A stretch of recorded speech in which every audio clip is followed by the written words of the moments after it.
Hello and welcome to the Pivot Point podcast. In this episode, I'm speaking with Sandeep Nain. He's currently the VP of Security at Carter, with prior experience as a Head of Security Engineering at Facebook. In this conversation, we explore how Sandeep started his career in software, how he moved into application security, to eventually relocating with his family in search of Hyperscale. Throughout this conversation, I'm in awe at Sandeep's business acumen and genuine belief in his ability and himself. It's also apparent he has a real passion for mentoring people that are venturing into security, as well as a genuine commitment to building better leaders. He says, "You don't have to be a manager to be a leader, but a manager must be a leader," which I think sets a tone for this episode. Enjoy the podcast.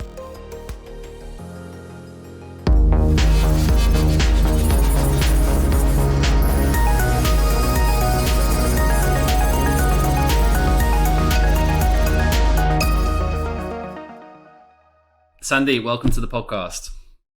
Thank you, Brad. Excited to be here. Good stuff. So obviously really excited to unpack your background, your experience. For the viewers, I think you've got so much to offer, not only from a technology perspective, but also from a leadership perspective as well, and a lot of insight there. But how did this all start for you? Where did technology, at what point in your life did technology sort of come in and go, start for you? So growing up in India, I did not have access to computers in the early age. So Right. It wasn't until the start of my bachelor's degree that I got my hands on a computer. And I saw that whatever I do, I could see the results instantly. It's not like mechanical engineering or some other form of stream of engineering where you do something and it takes like time to see the actual product. You could write a few lines of code and you can see the program running. So that was like very fascinating to me. So when I was choosing my career, it was like it's computers or nothing.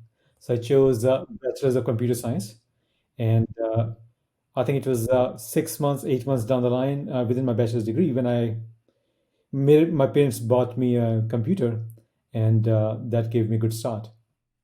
Curious, the size of this computer? It must have been a pretty, a pretty big one, It right? was one of the high ends in those days. It was Yeah, like yeah. 14-inch Funny. monitor. For I think it was like 480p or something That's pixels. funny. That's Um, funny. It was like 16 gig hard drive, 32 MB RAM, How technology has Windows advanced these 98. days. That's Yeah, crazy. Windows 98 or something. So obviously family or your parents bought you a computer. This was midway through college, right? So you're kind of studying for your comp sci. You've got your computer. You saw out that comp sci program, right? You finished the degree and then you got into software, yeah? That's right. So I finished my degree, and not only I did that, I actually took up a couple of courses outside my university as well. So I did like 2 bachelor's degrees and 2 diplomas at the same time within the three-year time frame. I just want to learn as much as I could about computers, and I would go to libraries, read books about computers. And after finishing my bachelor's and the other bachelor, I went to Australia, did my master's degree in computer science. It was the master of technology, and the major was the distributed computing. So I did that, and then I took over a role in software engineering. So I was a .NET programmer for some time before I moved into security. And that was so .NET was firstly .NET. That's an old Microsoft language there. I haven't heard that one for a short while. You moved into your first software role after the master's program. That was with JDR Consultants, right? You were sort of software dev, sort of doing a mixture of everything: product, pre-sales, whatever you can get your hands on.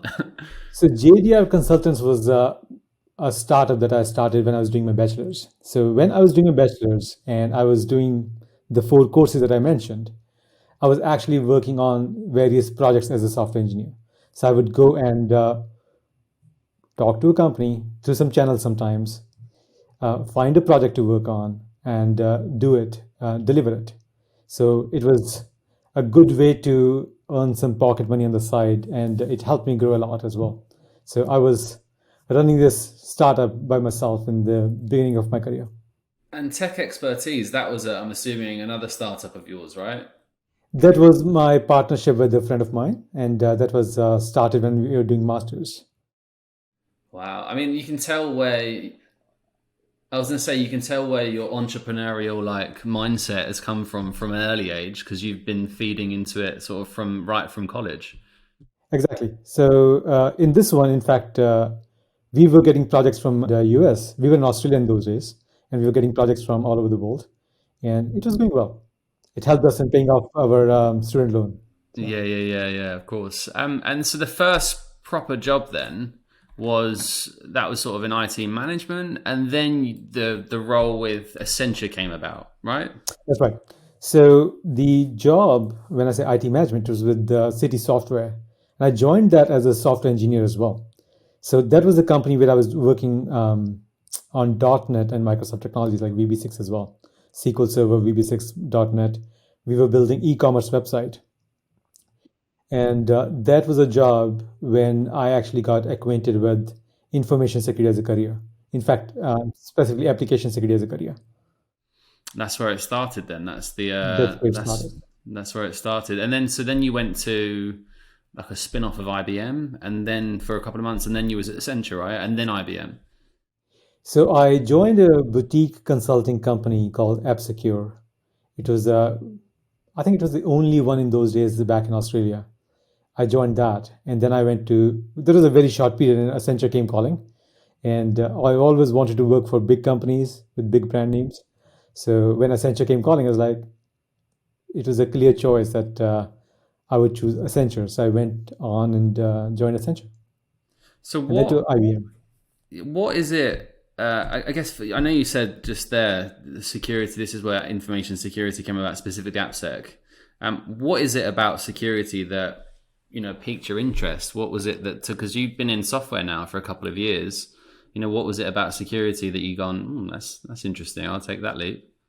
I think it was a mindset that I developed back when I was a kid. I liked breaking things apart and putting them together. And the whole, even when I was doing my masters, when we were doing when we were doing our assignments, I would take my code or my friend's code and take it apart and try to break things and help them fix it better in a better way. So when I came to know that there's a field which pays you for breaking things, I was like, I should try this out. And yeah, it was pretty fascinating to see how you can actually find logic flaws in the code and take advantage of that. And me being a software engineer in the prior years, it actually helped me become a better breaker, to be honest, because I could see things from a programmer's point of view, and I could imagine what may be wrong with this code, and then try breaking it. And it was, I think I did well. Yeah, I think a lot of people come from that background in security. I find that often sort of software people move into like AppSec. I find that they're the ones that truly do really well because they're sort of breakers and builders at heart, right?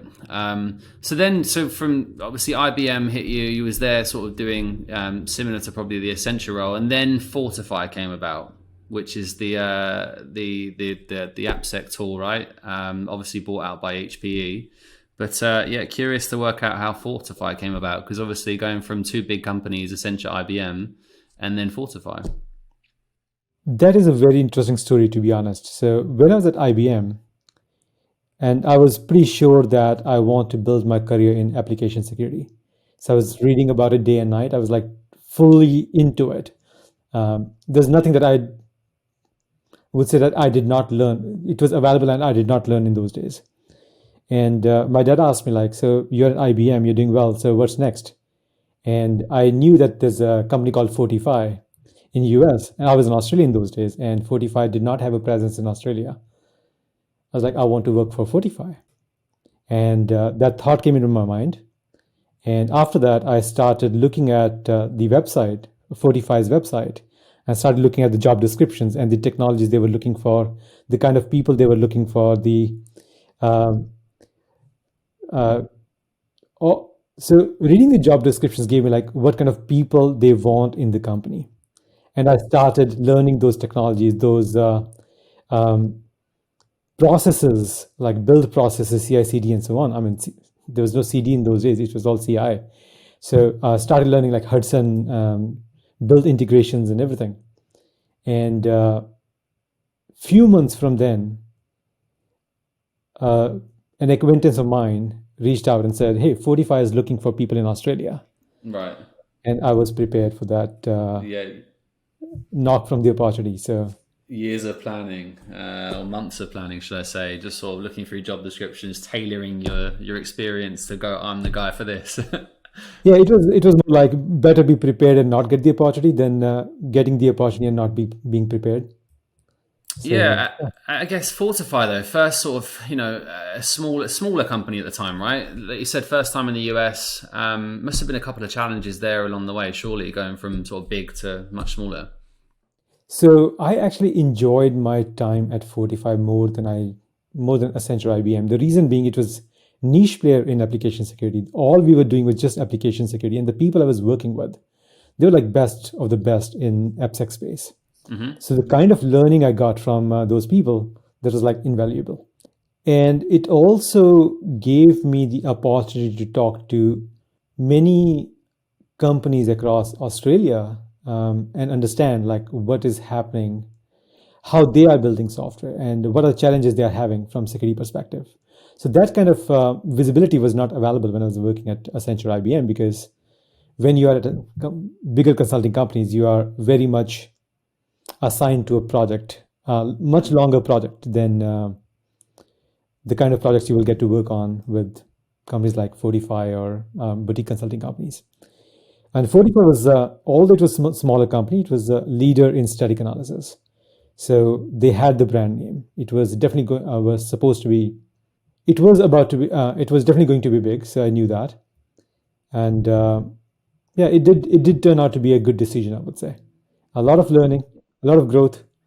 Um, Because it gave you the, I guess the belief to go, I can do this alone again, right? And start my own security consulting company.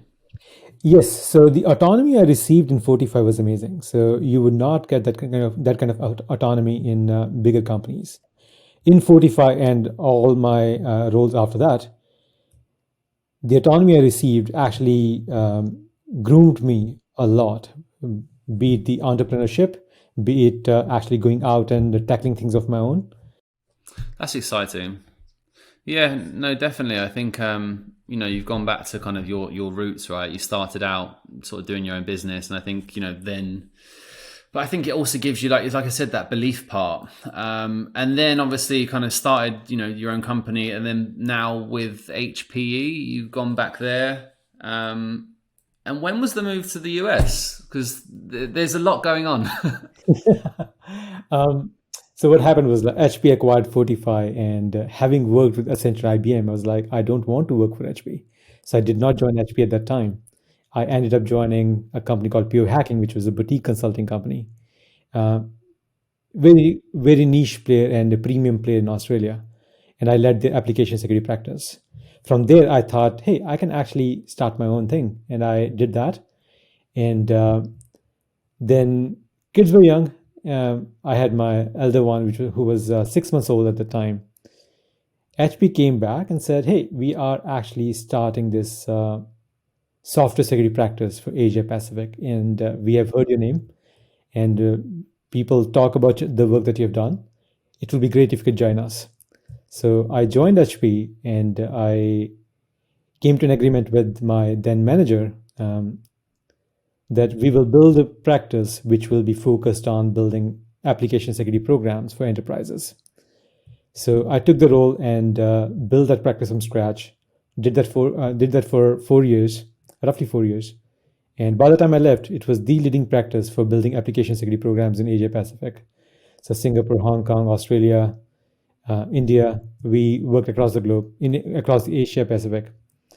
And while I was doing that, having worked with all the big brands and big names in Asia Pacific, I was watching YouTube, and there were videos of AdScale conference. And Jay Parikh, who used to be the VP of engineering at Facebook in those days, he was presenting on how Facebook operates at Hyperscale. And I felt there's one thing that is missing from my resume, which is like working at Hyperscale. Will the concept that I've been preaching for a number of years now, all the learnings, all the things that I've been doing, is it actually applicable to Hyperscale as well? And that ignited something in my heart is like, hey, I need to try something bigger. And yeah,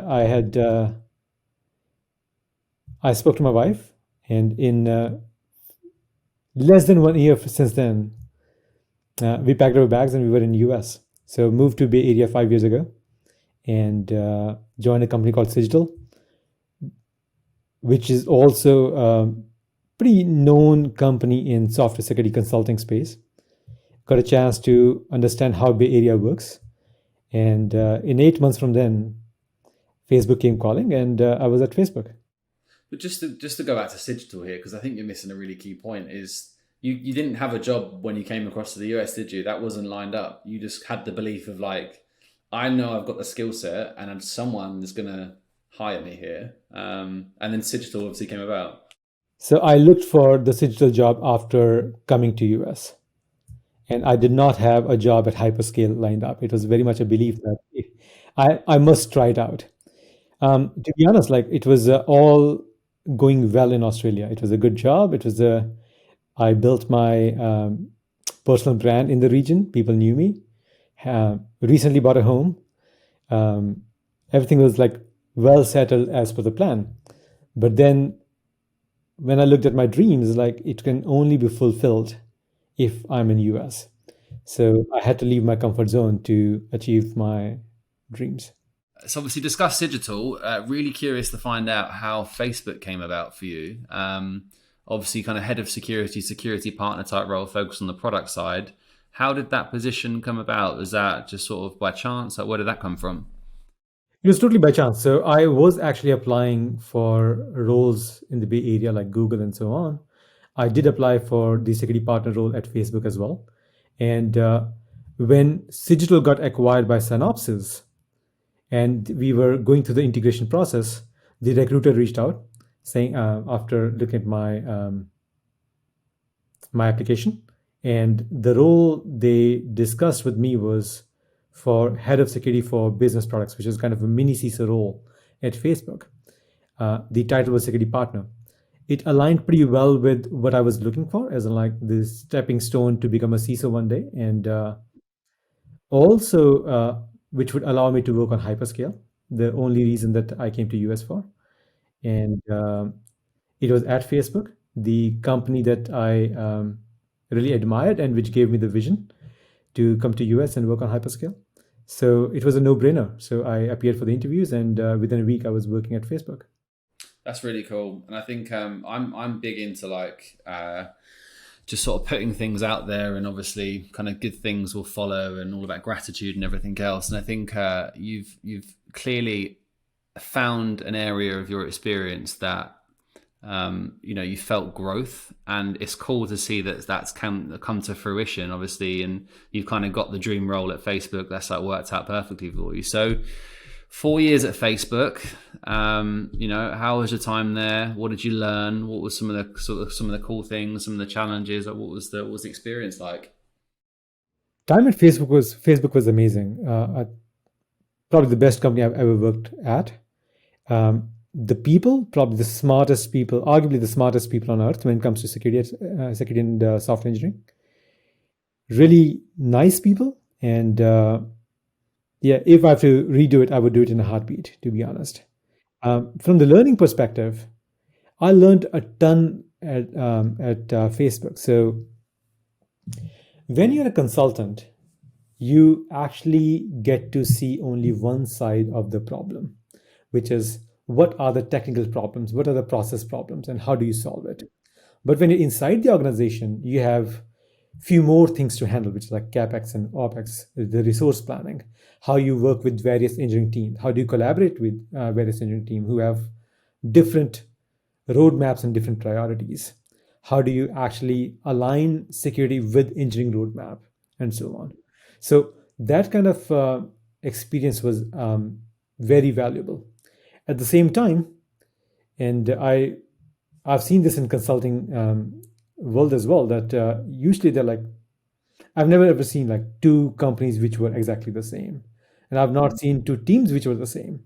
But when you translate that into, if you translate that to a big company, So this big company, like let's say Facebook was a multiple companies within one company. So Instagram would be like one company, WhatsApp is another company. All these companies or business units would have different cultures and different way of building the software.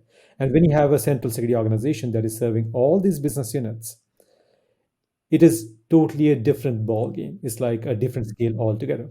So how do you build a security program that actually aligns with all these BU's objectives and the processes at the same time? So that was a big challenge, and I think Facebook is doing pretty well when it comes to solving that challenge. That's a. I mean, that's you've clearly learned a lot of this business acumen throughout your time in consulting, right? I think that's probably fair to say, given that you've kind of got a lot of exposure to tons of different environments, companies, challenges. That put you in the position to be able to do that at Facebook with confidence as well, right? I was about to say that the experience you get as a consultant when you're facing executives of the customer companies, you can actually take that and translate that one to one when you are inside a company working as a security leader. You can leverage that experience to become a partner of the engineering leadership or the product leadership. And rather than being a service business unit, you can be actually a partner to the team, to the BU. And you can, and by becoming a partner, you're aligning your objectives and your goals to the engineering goals and engineering objectives, so that they are considering you as a partner, and you all are working as one team in achieving company's objectives rather than security or engineering objectives. Yeah, of course. I suppose that must have been such a challenge as well to go from, as you said, multiple cultures, business units, various things to kind of interlink together to create sort of one kind of massive culture, so to speak. But so then you left Facebook in May 2021. You joined Carter. What was the sort of the thing we're missing here? What was, because obviously first it was Hyperscale, and now is it to start a company from early stage into Hyperscale? Like, what was the reason for Carter? So, having spent 4 years at Facebook, one thing that I was missing is like, and that goes back to my experience itself. So, when I was at Facebook, I could see whichever corner you go to, you'll find that, hey, this thing was built by that person. So you could see the DNA of people who have been with the company for a decade in every part of the company, in the foundation of the company. And that was very fascinating. Like, how do you become part of the foundation of a company? And I realized that there are a few things you got to do. First, you got to join a company which is at a hyper growth, in a hyper growth phase. So join a company which is actually going to be big. Second is you join early and you actually contribute, you actually add value, immense value to the company. So I started looking for a company which I would say is on hyperscale, hyper growth path, which will become big one day, actually solving a real problem in the industry. And I've looked at a few companies and found Kata to be one of those companies where I could come in and add immense value. And here I am.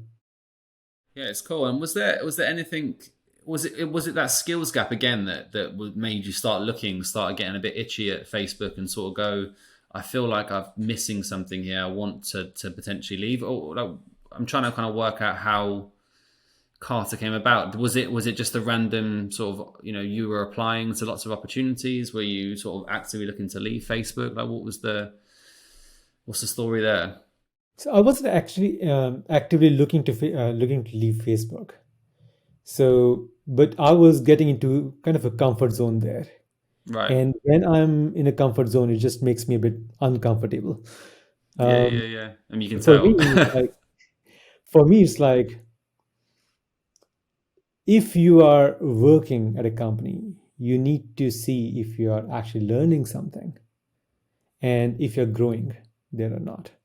So if you're not learning enough and you're not growing, then it's probably a time when you need to sort of start looking. So I usually say this like learnings before earnings.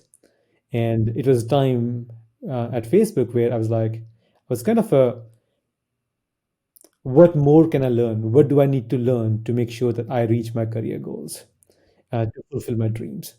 So I would receive calls from various recruiters on a regular basis. And whenever a recruiter reaches out, I would always look at like what this company is, what they're doing, and what their growth path is, what is the value that they're adding to the world.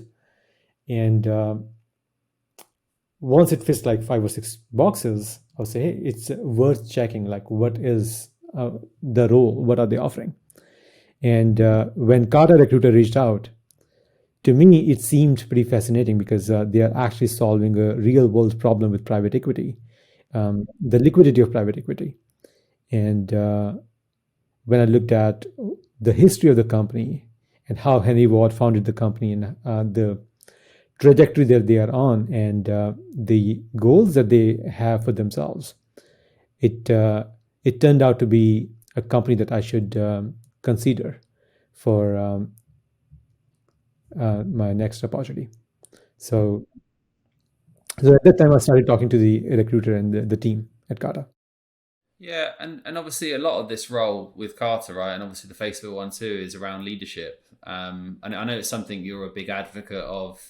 I went through your Twitter, and obviously there's a lot of different leadership tweets in there, and some actually from Naval, who is one of the guys that I follow. And I know obviously you're into him as well. But I guess at what point did you start recognizing this leadership trait of yours? And also how did this start materializing? Like whereabouts in your career did you start recognizing this, and how did that trait kind of start materializing from there?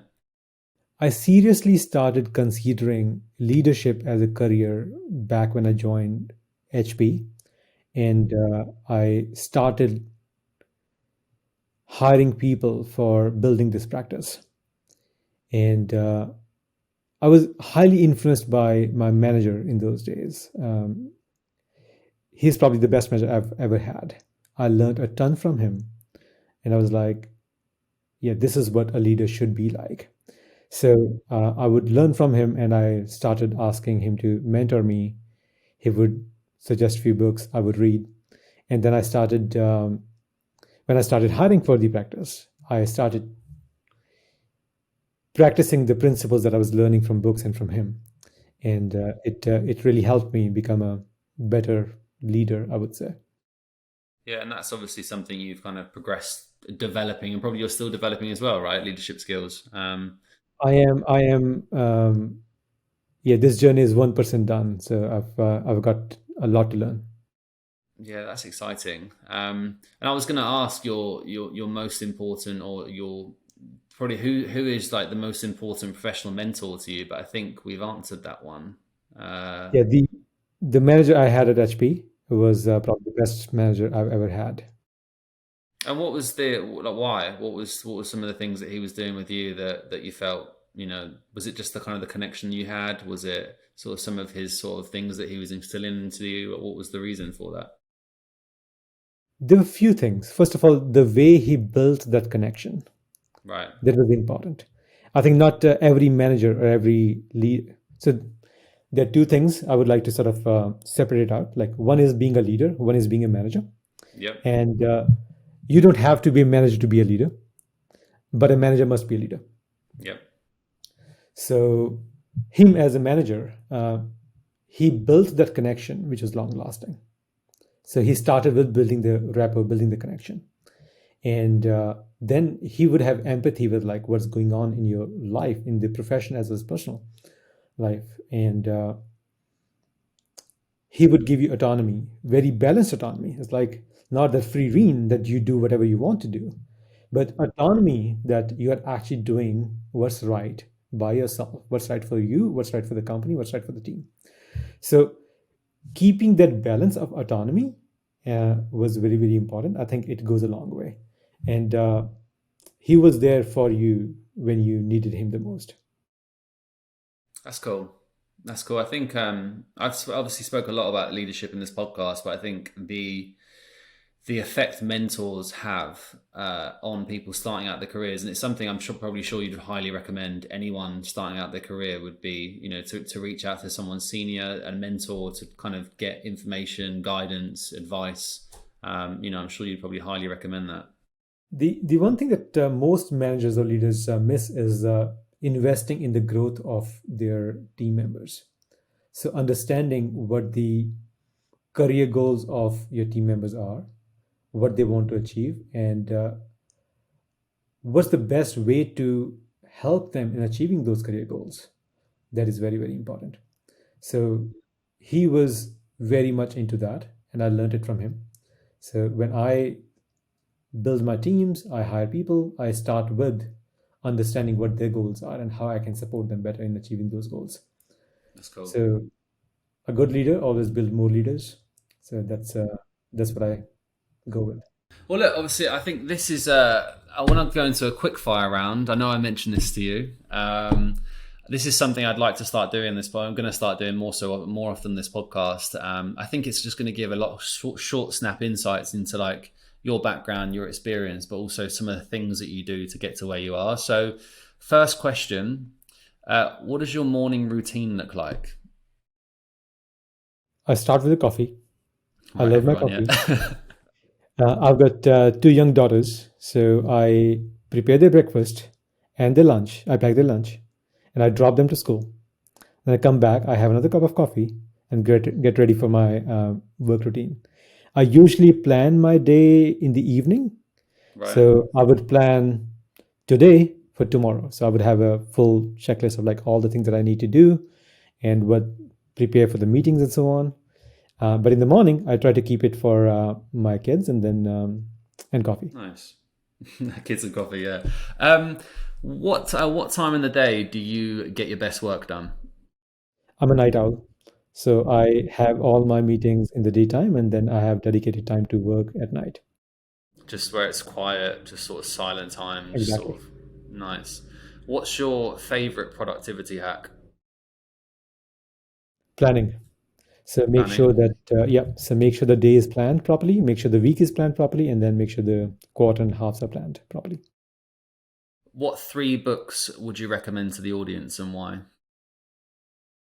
3 books. It's a hard one. I pretty much learn from all the books I read, but if I have to pick 3, I will say Super Thinking. It's all about mental models. So it told me how wrong I am when I'm making decisions because of my biases. Second one is Never Grow Up from Jackie Chan. He talks about staying a kid and don't be afraid of failures. Don't be afraid of making mistakes and you learn from mistakes. And I think that is so true. And I see that in my life. I make mistakes every day and I learn from them. And that's how you grow. And the third one, I would say, leading at higher level. That's all about when you manage bigger teams, when you are actually managing managers and so on. So it's Ken Blanchard. Nice. And last question, what piece of advice would you give to someone starting out their career? Don't be afraid of stretching yourself and making mistakes. And don't think about how much money you're making in the job. Think about how much you're learning in the job. So if you ask me, my rubric to choose a job will be, will this role allow me to learn? Mm-hmm. Second will be, is this role allowing me to grow and taking me nearer to my career goals? And third would be, is the money that they're offering sufficient, or are they respecting my current skill set? Love that. I think that's such a great way to round out the podcast. I think some really good insight there into your experience and background, how you got to the way you are. And clearly, I think you've got some great advice to offer, which I'm excited to share with the audience. So really appreciate you taking some time to do this with me, and looking forward to publishing the podcast. Pleasure, Brad. It was great to be here.